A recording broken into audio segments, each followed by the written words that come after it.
Evening, everyone. Can you hear me okay? Yeah. Okay, terrific. I'm thrilled to be here. Thank you all for coming. It's my pleasure and honor to be here speaking to you today. My name is Steve Frantz. I'm with the Iowa Donor Network. Anyone familiar with what we do at the Iowa Donor Network? Terrific. Okay. So we are the organ and tissue procurement agency for the state of Iowa. And we are also the call center for the Iowa Lions Eye Bank. So I'm going to talk this evening about the difference between organ donation, tissue donation, and cornea donation, and also how it relates to age of donor and how it relates to the University of Iowa Deeded Body Program. Okay? So I would encourage you, we have a small group here. I would really love to have as much interaction as possible. So if you have questions throughout the presentation, please don't hesitate, just let me know. You don't have to wait till the end. Let's have a conversation so that I can make sure I answer all of your questions and that you have a full understanding of the option of donation. Sound fair? Okay. So, as I mentioned, I'm with the Iowa Donor Network. This is work that I'm very, very passionate about. Does anyone in the room have a personal connection to donation that they would like to share? Please don't feel obligated. Maybe you have a family member who is a donor, or you have a family member who is a recipient, or you are a recipient. No? Okay. Oh. I donated my body about over 50 years ago. Okay. So you're on a part of the Deeded Body Program at the University of Iowa. Okay, terrific. We're going to talk a little bit more about that as well. Great cause, obviously. That's fantastic. I'm just curious tonight. You should ask how many of us have donated our body. Yes, I think that's a... Could you repeat it? The question was, maybe I should ask, how many of you are a part of the Deeded Body Program at the university? Okay, quite a significant number. Okay, that is one of the topics that I'm going to talk about here. So, as it relates to organ, tissue, and eye donation, the three gifts that can be given after death as it relates to the Deeded Body Program. Okay? My husband had an illness that was different than many people's, and I know that they wanted to do some research on the brain. Okay. It didn't go to you then, it went to the university, but in a special situation, he did have an autopsy, and then, Okay. but I don't think it was deeded body exactly afterwards. Sure. Okay. They were looking at the brain. Sure. Yeah, one of the programs that they have is the Neuroimaging Consortium that the University of Iowa is a part of. That is one of the gifts that can be given, is the brain for research. They are actually mapping the human brain right now using proteins. I'm not on the clinical side. I don't understand all of that very well, but it's exciting gifts that can be given. They think that they may be able to discover the source of things like schizophrenia, addiction, Alzheimer's, those kind of things through the mapping of the human brain. Sure. So just briefly how I arrived in this position. In 2007, I got a call from my, I'm originally from Iowa City. I had relocated to Scottsdale, Arizona after school here. And in 2007, I got a call from my best buddy, Mick, here in Iowa City. And he told me his 9-year-old daughter, Maddie, was very seriously ill, very jaundiced, couldn't keep anything down. They rushed her to the emergency room, and after some time, they discovered that she had a rare liver disease called Wilson's disease. And that is essentially where the body cannot process the copper through the liver, so there's a buildup, and it's quite fatal. So at that time, the nearest transplant center was in Omaha, Nebraska for a liver. So she was airlifted to Omaha and went directly to the top of the national waiting list for a number of reasons, and we don't control the waiting list, just to be clear. But first of all, quite frankly, her age, she was 9 years old. Secondly, outside of the Wilson's disease, she was a great recipient candidate because she was in very good health otherwise. And third, because they gave her basically 24 hours to live without a liver transplant. So the family, thankfully, a family in Missouri, did make the decision to donate. A 14-year-old boy was rendered brain dead in a terrible accident, and they made the decision to donate organs and tissue, and so she received his liver.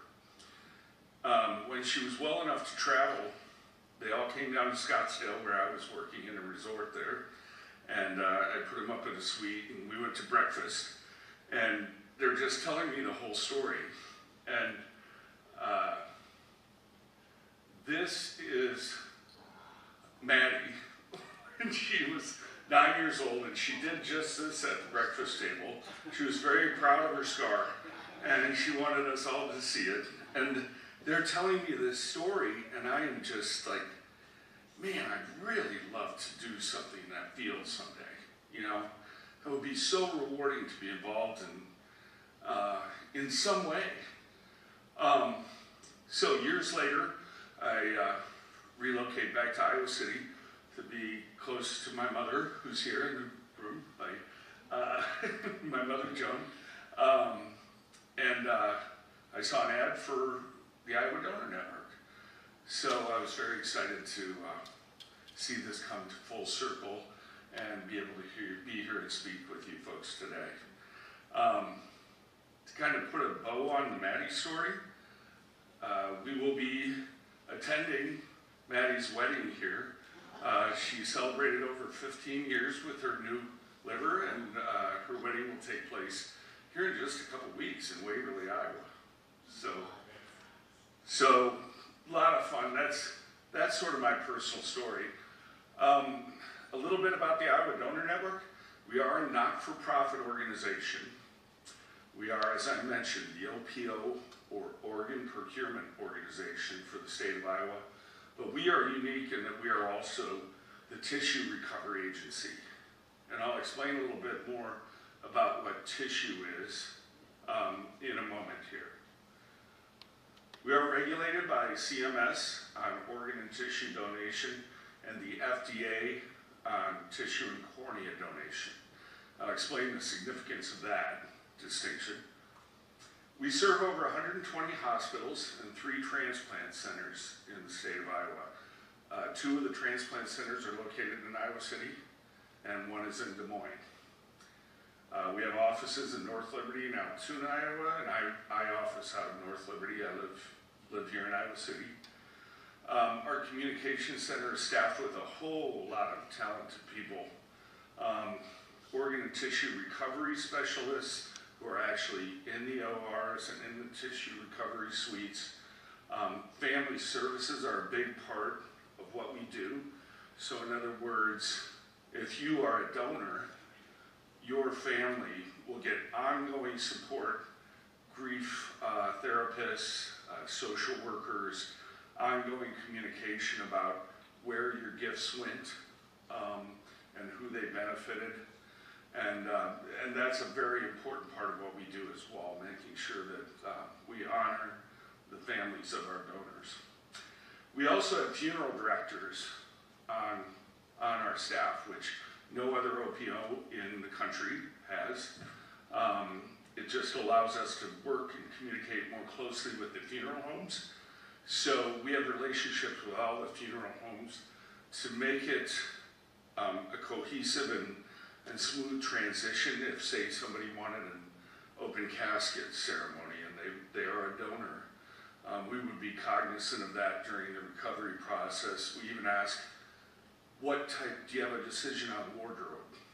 You know, is this a shirtless blouse, that kind of thing. So we're very cognizant of that through the process.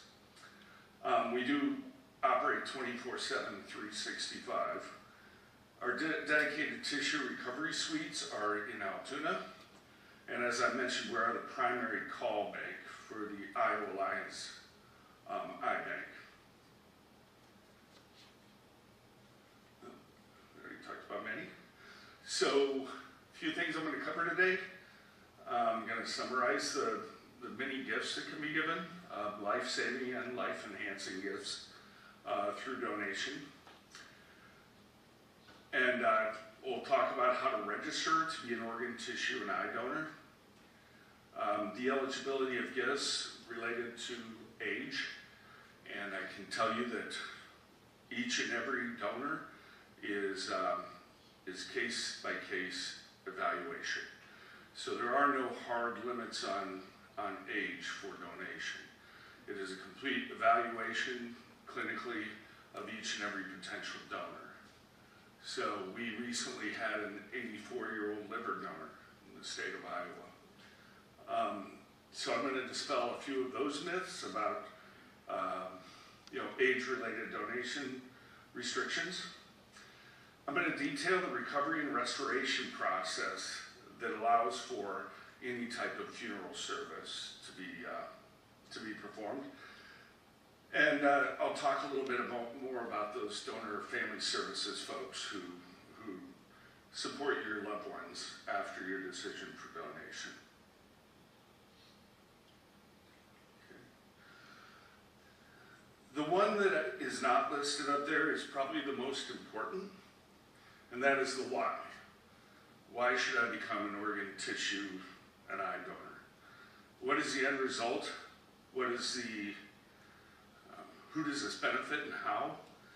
I've got a short video here that's going to talk about a procedure called acellular dermal matrix, which is an amazing procedure. It is donated skin tissue, and the skin is recovered from the backs and buttocks or leg areas of the donor.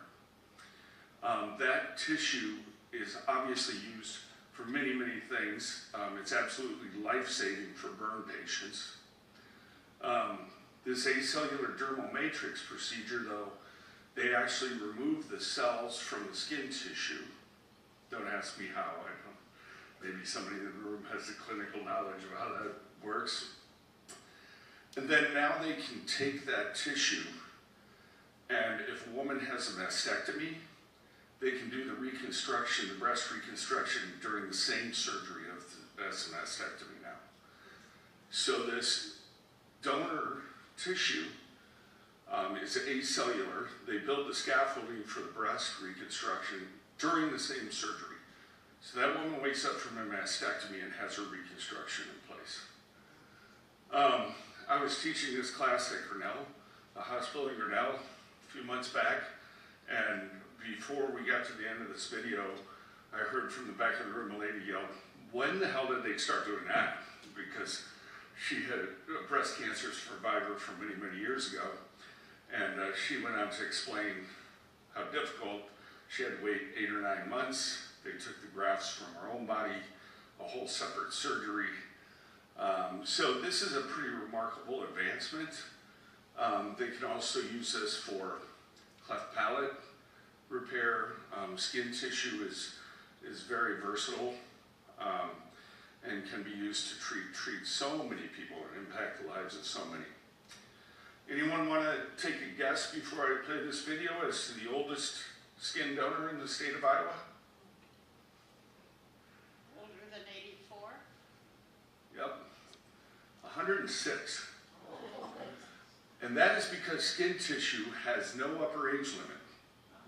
As a matter of fact, the older the donor, the better the graft. And the reason is because as we get older, we lose the collagen in our skin, and that makes for a more effective graft. So this one gift alone impacts so many lives, but I'm going to let the video play and kind of explain part of the why. having cancer is bad enough, but to wake up without a part of you that's always been part of your identity, that's even worse. And if there's something we can do to avoid that for our patients, that's a wonderful thing.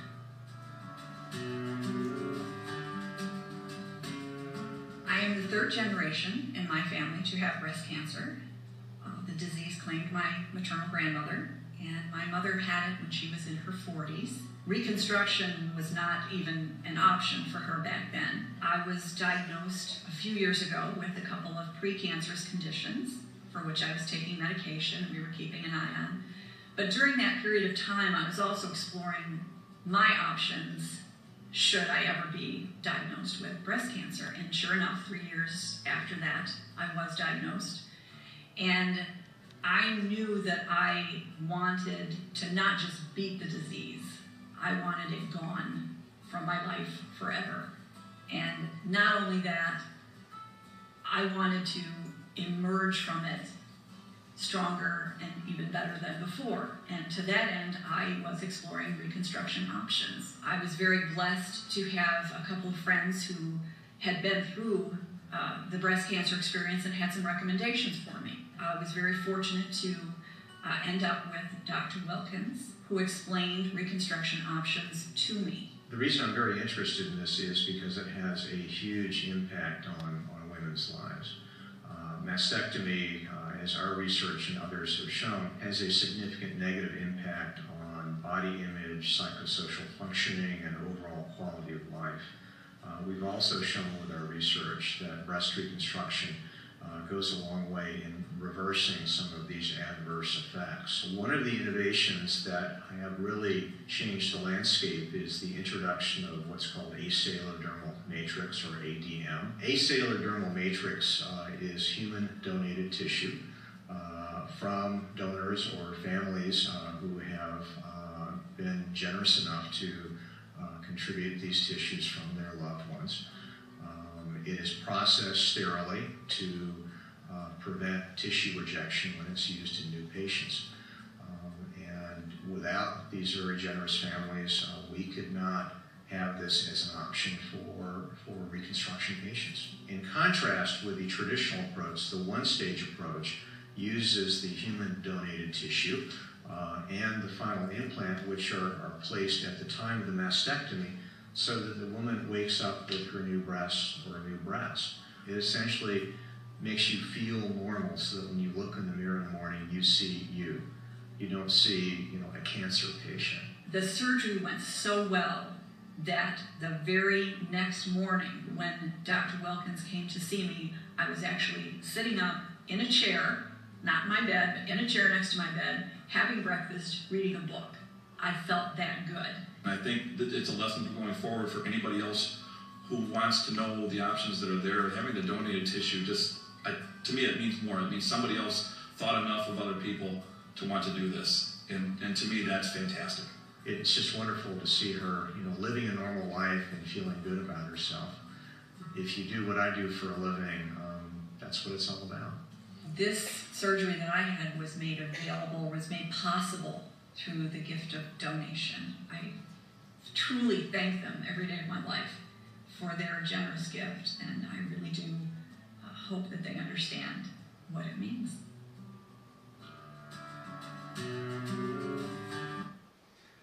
Isn't that pretty amazing? And now, the skin tissue recipient will repopulate the cells of that donated skin tissue with their own cells. So it truly becomes their skin. It's just an amazing procedure. Another application is in the case of an omphalocele, where an infant is born with their organs outside of their body. So this same skin tissue from donors is used as a protective cone while those organs settle back into an infant's body. So now skin is considered, that's tissue donation. I just want to be clear, I'm going to talk about organ donation and eye donation as well, but skin is a tissue okay? And I'm going to talk about the different pathways that can lead to, death pathways that can lead to different gifts being given. So this is an important piece of legislation. This is the Uniform Anatomical Gift Act of 1968. What this did was it allowed for, it legalized the transplantation of organs, and it made it illegal to sell organs and tissues in the United States. Okay? The other big thing that this act did was it allowed for first-person authorization. And I'm going to explain a little bit more about that on the next slide, but this is very important. What it means is when a person makes a donor designation, a living person makes that donor designation. So, if a patient is not registered to be a donor, your next of kin will be contacted to see if they would like to make that gift. I think it's so critical that you talk about what your wishes are with your loved ones. It just makes that process so much easier for them if they know what your wishes are. And legally and ethically, it's our responsibility as the OPO and the hospitals to carry out those wishes. There are about 30,000 deaths a year in the state of Iowa. We are notified of about a third of those because there are a lot of the hospitals are actually required to notify us, but other agencies are not. So, you know, we're working right now to try and get EMS services, medical examiners. Some of them do a great job of notifying us, but as you can imagine, some people's wishes are not honored if we don't know about their death. Any questions about this? Okay. So there are basically 4 ways to register. I can drop some of these off if you would like, but this is a simple pamphlet that you could just fill out and mail in to go on the Organ, Tissue, and Eye Registry. There's our website, iowadonornetwork.org. By far the most common way is about 95% of the people in the state register when they get their driver's license. If you have a little red heart or the word donor in red on your driver's license, you are on the registry, okay? You will stay on that registry unless you contact us to remove yourself. Now, if you are going back to the deeded body program, because I know a number of people raised their hand, if you are a part of the deeded body program, you cannot also be a tissue and organ donor, okay? With the exception of corneas. That is something that can be arranged. And the deeded body program is a great cause. I think it's fantastic. But I just wanted to make it clear that you cannot donate organs and tissues first and then be in the deeded body program following that, with the exception of corneas. Okay? The 4th way is something called Logan's Law. This was a young boy from Charles City, Iowa, who was an avid hunter and fisherman and big wrestler. He was 14 years old. He came home one day and showed his parents that he had registered to be a donor and was very proud of that. Parents have to give consent for anyone under 18, but he was very proud of that, so they knew his wishes. He was tragically rendered brain dead in an ATV accident. So his family knew what he wanted, so he was able to give many, many gifts. Internal organs as well as tissues that impacted over 200 people from one donor. You may have heard of Lily Left.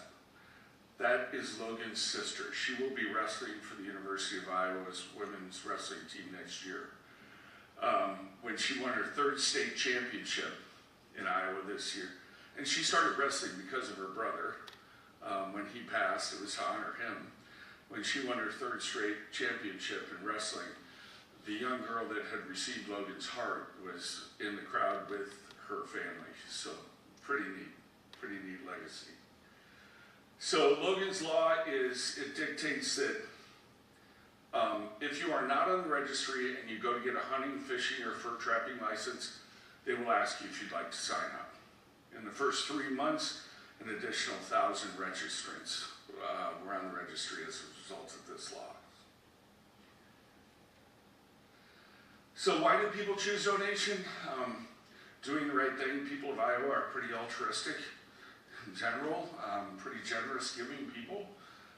Helping others, the legacy piece of this, you know, your loved one living on through the recipient. By far the most common one I hear is believing something good came from the death. It really helps with the grieving process. Mallory Wells speaks really eloquently as a volunteer for us about just how much her father's gifts helped them through the grieving process and helped them feel like something good came from that death.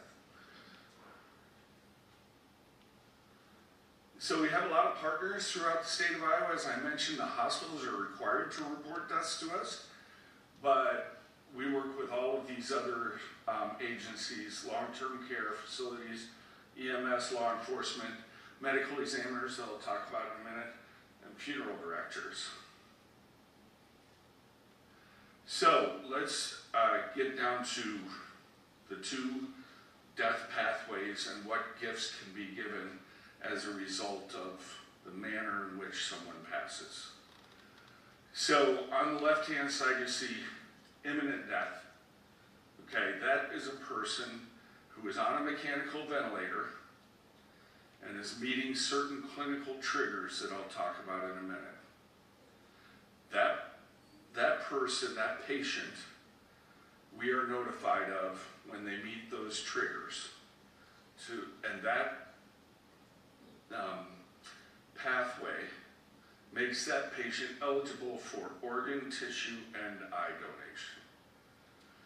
So a lot of people, when they think of the Iowa Donor Network, they think, okay, that's organ donation.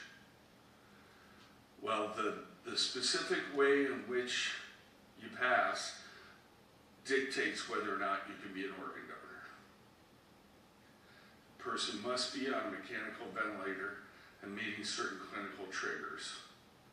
In that case, we are notified ahead of that person's death, or in the case if someone were brain dead, we are notified, and then that person has a potential for organ donation. Is that clear? Okay. The second way is ED and inpatient deaths, so emergency department, or if you were to die, if someone were to die in the hospital. Now this is when the nurses notify us after time of death has been pronounced. Okay, and that person is eligible for tissue donation, such as what we talked about earlier. One example is skin donation, or eye donation. So I'm going to talk about the imminent death or the organ donation pathway first. So when we're talking about organ donation, we're talking about the 6 solid internal organs. You can see them listed here.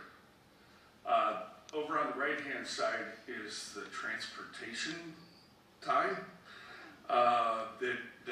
So we're really under the clock when it comes to organ donation. For example, hearts and lungs. What usually happens is the surgical team is flown in to the Iowa City Airport. They are taken by ambulance, lights and sirens to the University Hospital. Recovery takes place back in the ambulance, back in the jet to the recipient. We got 4 to 6 hours from that recovery to that transplantation process starting within the recipient. Out of these 6 solid internal organs, We have kidneys and liver, which also can save 2 other lives. They almost 100% of the time split the kidneys up so that they go to 2 separate recipients. And the liver oftentimes, because it's regenerative, a lobe will be taken, recovered from the liver, and possibly transplanted into an infant. And that liver will then grow with the infant, as well as saving the other life from the full liver. So 6 solid internal organs can save up to 8 lives. You can see the different time frames here. With kidneys, we have up to 36 hours because we actually own kidney pumps at the Iowa Donor Network. I've driven a kidney all the way to Sioux Falls, South Dakota before. So it was on the pump, so it was okay and ready to be transplanted. Any questions on organ donation? Yes, sir. I know with certain organ donors, they have the recipient needs to take drugs the rest of their life in order to not reject the organ. Is that true of all of these 6 organs? Do you know? Not entirely anymore. What's the question? There's been I'm sorry? What's the question? Oh, I'm sorry. The question was, when a person is an organ donor recipient, are they bound to taking drugs for the rest of their life in order so that the organ will not be rejected? The answer is there have been great strides made in this area. One of them I'm going to talk about in a minute here with a tissue donation called vertebral bodies, the vertebrae. They are using the stem cells from that now as an immunotherapy for organ transplant patients. So at one time, certainly that person was going to be drug dependent for probably the rest of their life to avoid rejection, but now they are taking the stem cells from the actual donor themselves and introducing them to the recipient. So then it allows for a much, much lower rejection rate. Does that answer the question? Thank you. Anyone have a guess of what the most in-demand organ is on the national waiting list?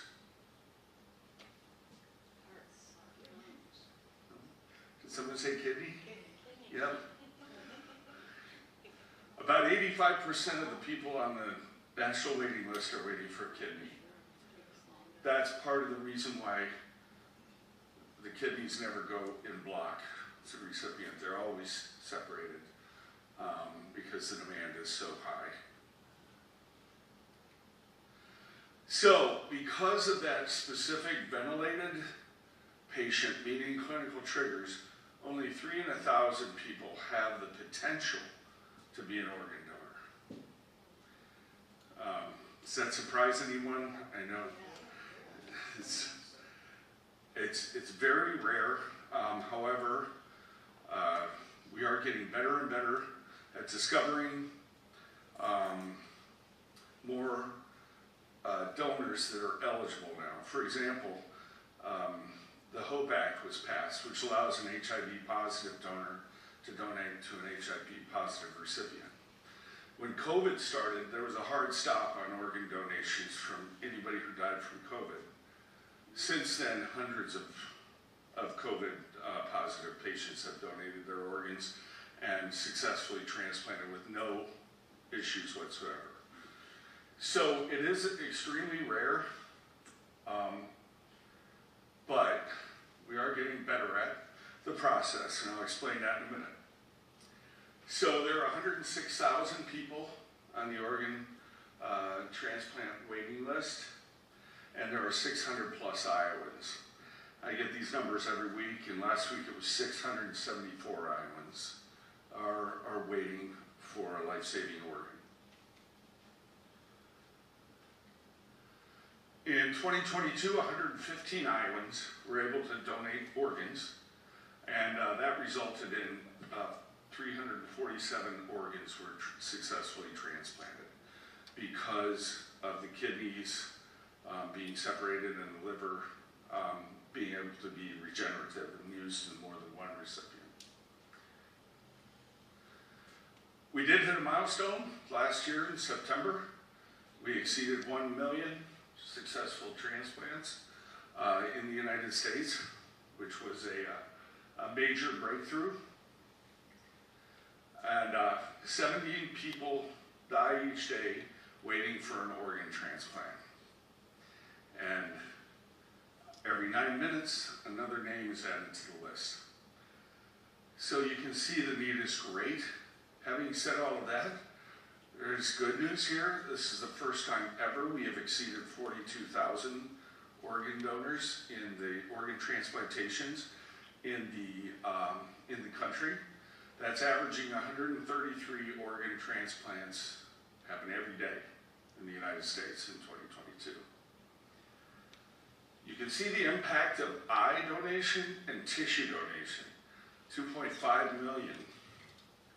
Very different pathway for passing with eye and tissue. Remember, that patient doesn't have to be ventilated. They don't, this is when we're notified after time of death. So I want to talk a little bit about tissue and eye donation. So once again, now we're looking at the right-hand side when we are notified after cardiac standstill and time of death has been pronounced. This is one of my favorite slides because there are so many gifts that can be given outside of organ donation. And a lot more patients qualify to be able to give these gifts than the organ passing pathway. So corneas, obviously, a lot of times they're separated as well to restore sight to 2 individuals. Bones and tendons. So this is musculoskeletal tissue. This tissue is used for a lot of different applications. The long bones in the arms and legs are recovered and replaced with a prosthetic so that open casket viewing is absolutely still an option. And those bones are oftentimes used to replace joints. They have often been used to save someone from potential amputation of a limb, possibly, a diabetic person. They can be used for dental surgeries and also for spinal fusion. Okay, so they can use the bones to help fuse someone's spine as well. The tendons are recovered with the bones, and those are, as you can imagine, used for a lot of athletic type injuries. Anterior cruciate ligaments, Achilles damage, rotator cuff. Heart valves are absolutely life-saving. For folks that with congenital heart defects or other valve disease, when we're in the unfortunate situation that we're recovering a heart valves from an infant, that gift is even more priceless because it saves the recipient many, many surgeries over the course of their life. Because when it is a donated heart valve, that heart valve can grow with the recipient rather than having to keep doing surgeries to replace their heart valves as they grow. That make sense? Yes. Explain that okay? Skin, we've already talked about quite a bit. And then veins, the saphenous and femoral veins can be recovered along with the arteries. Those can be used for bypass grafts to restore circulation to the heart and extremities, and also for people on dialysis who may have a vein that breaks down. They can be used for that graft as well. The ones on the right are slightly newer recoveries that are taking place. The aortic iliac for trauma patients requiring vascular surgery or bypass of disease vessels. Vertebral bodies is one that is, I mentioned earlier about the immunotherapies right now. They're using the stem cells to create immunotherapies for transplant recipients. But I saw, I was at a conference where they were talking about the potential applications of vertebral bodies. Obviously, these are recovered from the vertebrae area. What they think that they can do, or will be doing shortly, is creating a national bone marrow bank. So that when someone needs a bone marrow transplant, rather than finding a suitable donor who has to go in and spend overnight in the hospital, have a painful procedure for that bone marrow transplant, they will essentially have it sitting on the shelves. So this national bone marrow bank, they think they can save the bone marrow for up to 25 years. And you think about the impact on leukemia patients alone that would have, it's just remarkable. So that is the vision for vertebral bodies. Adipose is basically fat cells that when somebody receives a bone transplantation, they introduce the donor's adipose as well to help with that acceptance process. And then costal cartilage is oftentimes used for facial reconstruction, for trauma patients and so forth. So all of these gifts can be given after time of death has been pronounced. Okay? So there are many, many more patients who die in this way than the other way that allows for organ donation. Okay? Now each and every gift, whether it's organ donation or tissue donation, is going to be clinically evaluated. That donor is going to be clinically evaluated in each and every case. They are all case dependent. So there are no upper age limits on any donor. It depends entirely on that medical history, and each and every potential donor is evaluated based on that. Okay, so there's no, once you're 80, you can't be a heart donor. That does not exist. There's an evaluation that takes place every time. So this is what they are required to notify us of all emergency room and inpatient deaths, regardless of age, medical history, verbalized or documented donation decisions, and they have to call us within 1 hour of time of death. Because we have 24 hours from the time of death to begin the recovery process. So what that means is, to your families,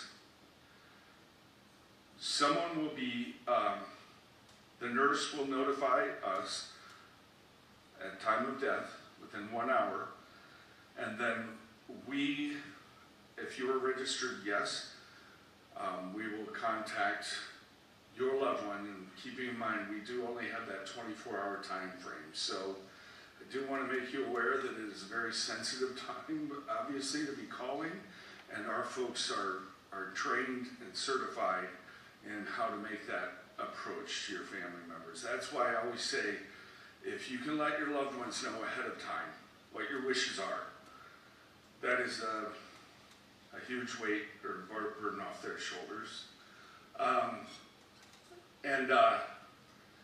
So your family member will be contacted if you are a suitable donor. So the very first thing that happens when we are notified of a death is the clinical folks get to work to determine whether or not you're a suitable donor. If you are deemed not a suitable donor, then your family will never be contacted. In other words, we're not going to notify or talk to your family about donation if it can't result in donation. Okay? If you are not on the registry, but are a suitable donor, then your family will be contacted to see if they would like to make that decision for donation for you. So here are just some sort of myths and misconceptions about who can be a donor. You can see on the tissue side, we are regulated by the FDA. So it's just like donating blood. all those 50 or 60 questions that they ask when you go to donate blood will be asked of your next of kin to qualify for tissue donation. Okay? On organ donation, you can see most categories are yes here because organs are so rare, and you know, we're discovering new things about acceptability or suitability of the donor. Case dependent is cancer, and it really depends on when that cancer was, what type of cancer it was, and again, our clinicians do an evaluation of that. Any questions here? Yes? So somebody who dies in bed,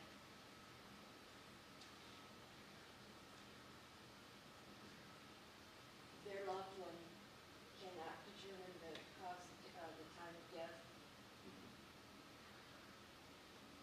They are going to, What's the question? the question is if someone dies in bed and the last time known alive can't be determined, essentially, is that, yeah. Then what happens in that case? Well, forensic people would be on the scene, for example, medical examiner or EMS services, and they would try to give an estimate, best estimate of the last time known alive. Then I would go to the network, would be notified, and you know, if it falls within that 24-hour time frame, then they will be evaluated for suitability for donation. Does that answer the question? Okay. So are there certain medications or things that we might currently be on that you would ask us about if we register ahead, or just wait till the time comes we know we want to donate, that's when we evaluate? Yep, it will be at the time of death. They are not going to hold those medical records and assume that you're on the same medications. Now, we have access to almost all of the electronic medical records in the hospitals in the state of Iowa.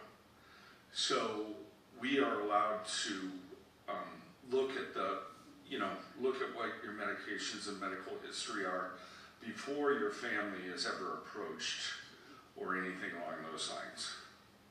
So I can say that as far as medications go, outside of intravenous drug use, most everything is acceptable for donation.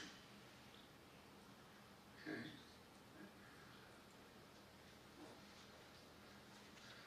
So we always ask our hospitals to call us before they release to the funeral home, and they are very good at this. They're very compliant, because once the embalming process begins, then donation is out of the question. And as I mentioned, an open casket viewing is absolutely possible with any form of donation. Okay, so we talked about the medical examiner, there's no place else I want to be. I just want to make sure I'm respectful of your time. If I look at my watch, I apologize. But certain deaths may fall under medical examiner jurisdiction. So we have a very close working relationship with the medical examiners in the state of Iowa, and almost all the time they will do a visual autopsy and then allow us to do the tissue recovery prior to their autopsy. As a result, they just give us very specific instructions. They say, I want you to stay away from this area, this is how many tubes I want, this is what, you know, and so we follow their directions very closely, and as a result, we have a 98% release rate from our medical examiners. So those are the folks that did not pass in the hospital, but we are notified by the medical examiner, and then that evaluation process begins. Okay, and so these are just our obligation and our responsibilities as the as the Organ and Tissue Recovery Agency in the state of Iowa, we just never ever make any assumptions about somebody's suitability for donation based on any of these factors. Religion, race, medical condition, age, each and every person is evaluated and treated as a potential donor. So, tissue donors in Iowa, there were almost 1,000 in 2022. And each and every tissue donor impacts the lives of 50 to 300 people. So one donor can impact up to 300 lives through their gifts. So you can do the math, take 979 times any number between 50 and 300, and that's the impact of tissue donation. And that's the lady who received the breast reconstruction was the recipient of tissue. Okay, our donor family care folks that I mentioned to you before, nothing is more important to us than honoring the memories of our donors and honoring their families for supporting donation, as well as, of course, saving lives. But there are lots of opportunities to honor our donor families. We are the folks who will send the letter to your loved ones that would say, at first it starts out very generally, a 32-year-old woman in Ottumwa received your loved one's heart valves. Okay? Then as the process goes along, a lot of times the donor families will want to meet the donor recipient and vice versa, and we will help arrange that for them if all parties agree. So that's some of the things our donor family folks do. Here is an example of a moment of silence. It takes place prior to tissue or organ recovery. And we do call it recovery now. They used to use the term harvest, and it sounded a little impersonal, dehumanizing. We have all kinds of events. As I said, there are donor family events all the time, candlelighting vigils. We make those arrangements if the recipient and the donor would like to get together, and a lot of times that takes place at our Memorial Garden. Just to let you know, April is National Donate Life Month. That's celebrated all across the country. I just wanted to show an example real quick before we wrap up of the impact of one particular donor. So this is one lady from Ottumwa, Iowa, who impacted 327 lives through tissue donation. So this referral was made to us after time of death had been pronounced. 278 grafts from Katie's gifts from bone and connective tissue were able to be transplanted. 45 skin grafts, 2 heart valves, and 2 corneas saved, restored the vision for 2 different patients. So that's one tissue donor. If you'd like more information, you can always reach me. I'll be happy to come anytime you'd like to speak to you personally, your loved ones personally. We can arrange that. It'd be my pleasure to do so. And but there is a Learn tab on iowadonornetwork.org where you can get a lot more information, but I'd rather just come and see you again, so let me know if I can do that. And that is me. So any other questions at this time? Yes, sir. Although my kids were born here in the Midwest, the whole family now lives in Massachusetts. Okay. Is this likely to be a problem of any sort?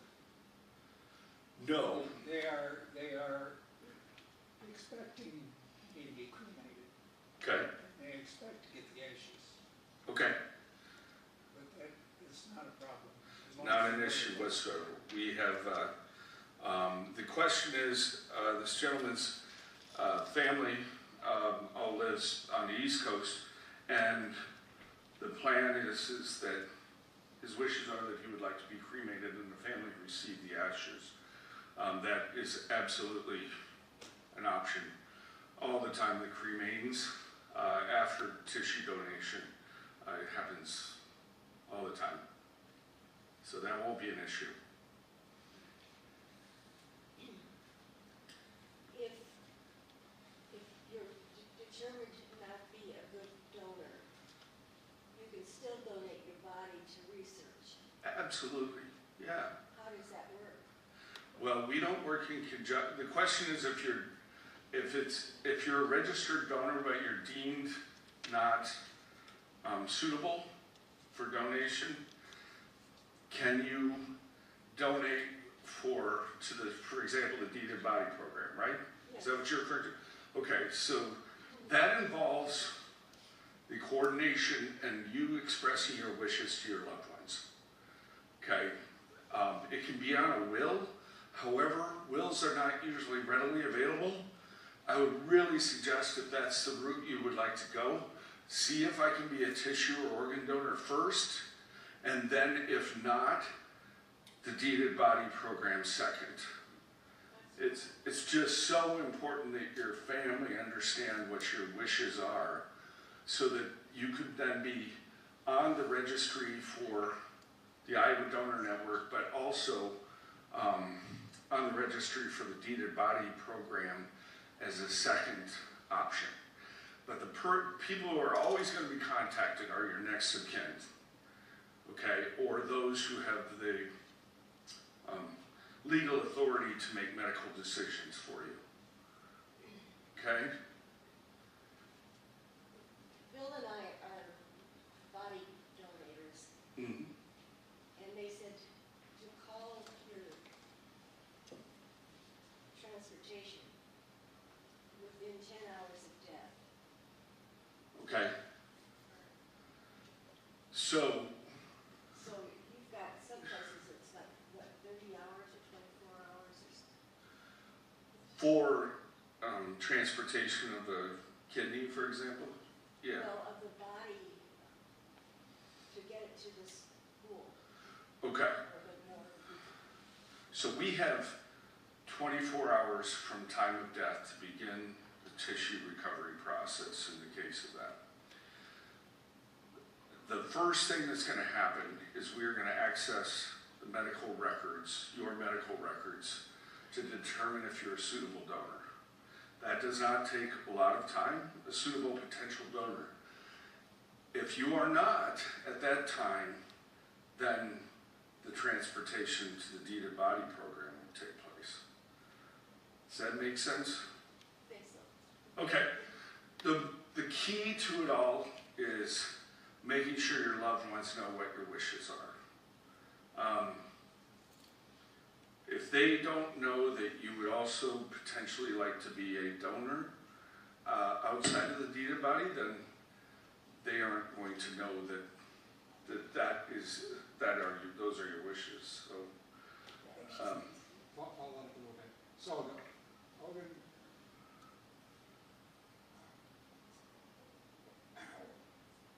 the turn down for an organ donor, does your network then tell the deeded body program? How does that information get to the next? right. So we will have had a conversation with the next of kin or that legal guardian who has those. They would know that. So yeah. So then we would, if we determined, and I'm sorry, the question was, how does the timing of that process work? If you are deemed not suitable for donation, who notifies the deeded body program if that were the case? And again, yeah, that's just, it's got to be coordinated ahead of time with that person who's going to be contacted by us. Because we will be happy, if you are not deemed suitable, we will be happy to notify the deeded body program and help make those transportation arrangements. Thank you. Sure. I think, Steve, Yeah. they were concerned about a time frame.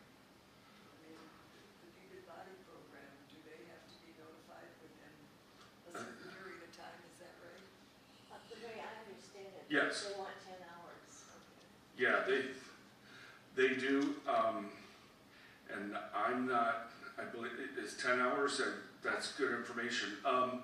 Yeah, we would be able to make that determination far ahead of that 10-hour time frame lapsing, to be able to make that transition.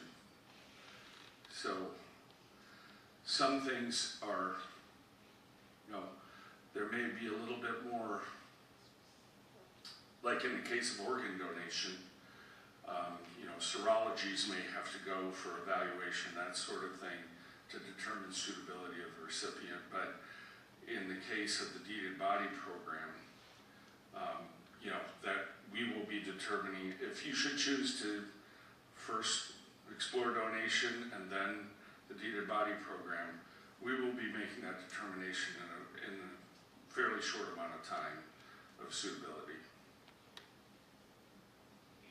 With assisted death, it's, you could ask to be put on a ventilator? That's an interesting question. I've never had that one come up before. What's the question? I'm not sure. The question is with an assisted death. What's the question? The question is with an assisted death. Could you then, as a part of that dying process, be asked to be ventilated, to be asked to be intubated as a part of that person assisting you in your death? Assisted death isn't legal in Iowa. I was about to say, I'm not sure of the legality of, No, it's not. it's not even legal in the United States, No, is it? medical aid and dying is legal in several states, including Oh. Oregon, Washington D.C., a lot of other states, New Mexico, California. Okay. But not in Iowa. The bill has been put in the House a few times, but it's never made it. Okay. It's never been passed. Well, thank you for the assist on that. I wasn't sure of the legal aspects of assisted death. Not yet legal, I guess. Right. Working on it. Yeah. I suppose that theoretically, though, you could say, look, I would like to be declared declared dead, brain dead, or whatever the case may be, but I'd like to be intubated so that my organs can stay viable. Yeah, I mean, that would be one possibility. Yeah, I never had that question or thought about that. That's a great question. Yes, People call, and we were there to hear it. we do. Anything involving donation, your loved ones will never get a bill. Okay, sorry. If someone dies here at Oak Knoll, would it be the funeral home that's called to call you, or do you call you before the funeral home? I mean, how does that work? Yeah, The timeline is not very. right. Question?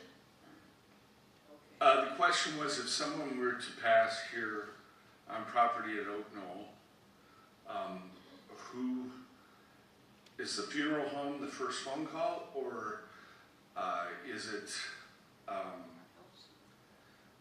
it us who are called? Well, the long story short is the funeral home is going to be a decision by your legal next of kin, right? With selecting the funeral home, okay? So your legal next of kin then will be, that decision will be discussed with them as prior to, from the funeral director. As mentioned, we have licensed funeral directors on our staff as well, so that they will notify us of the death, and then the next of kin will make a decision about donation. That's the way it theoretically should work every time. Does it work that way every time? No. There are times where a funeral home may be notified and they begin the embalming process. And so It would be our responsibility to spell all that out as far as Right. what we would want done before. Yeah. Ideally, the funeral home director would notify us of the death prior to beginning the preparation or embalming. Doesn't happen 100% of the time because they aren't required to. Only the hospitals are required to notify us of every death 100% of the time. Yeah. So here at Oak Knoll, we would contact the nurses, and they know the right people to call at the right time. Right. So the question was, so here at Oak Knoll, we would contact the nurses and they would know the right people to contact all the time. Yes, and I would love to get some badge pulls and trigger cards with phone numbers of our organization for those nurses. And if they'd like to have a whole entirely separate education with me, I'd be happy to conduct that. So maybe that is something I will explore with. I would love to. That's mostly what I do, is go educate nurses in the hospitals about how to notify us. Thank you. What do you think is the most important thing you've told us? The most Before we important. say goodbye. Right. Oh. I think probably I would say twofold. First of all, there are many, many gifts outside of organ donation that can be given. Would know as we begin to talk to family members about this. That's what we would probably need. David Anson maybe would be the one that you would get. Yeah, I said this. David was the one who contacted us and who contacted me. I am happy to supply any collateral materials. I have extended care facilities that every single one of their new residents receives in their welcome packet information on organ tissue and eye donation. So I'd be happy to come back as often as you like and bring whatever materials. I'll connect with David on that though and see what would be the best information to share with you, or the easiest one. We think we should all have that, so let's make a plan to get that information. Okay. To all of us, Sure. to Oak Knoll. Okay. We would want it in our mailbox. Is that the best way to do it? Well, I don't know. So put it in your mailbox? Well, This probably you need to ask somebody. I don't know. Yeah. Okay. Put it on the form, Beg your pardon? if you put it on the news form and to fill out, Sure. that would be something that we do. Okay. Was it David We'll that get some invited stuff you to put at the reception desk. How about that? Sounds good. Yeah, Thank you. The reception desk? We'll put them at the reception desk. Yeah. Yeah. I think everybody should get one. No, I didn't. oh, All right, well, you've been very generous with your time. If there aren't any questions, I feel like I've really taken advantage of your time here this evening. Thank you so much. I learned a lot. Good. Thank you so much. Thank you all. Thank you. We will, I will make sure we get some information here.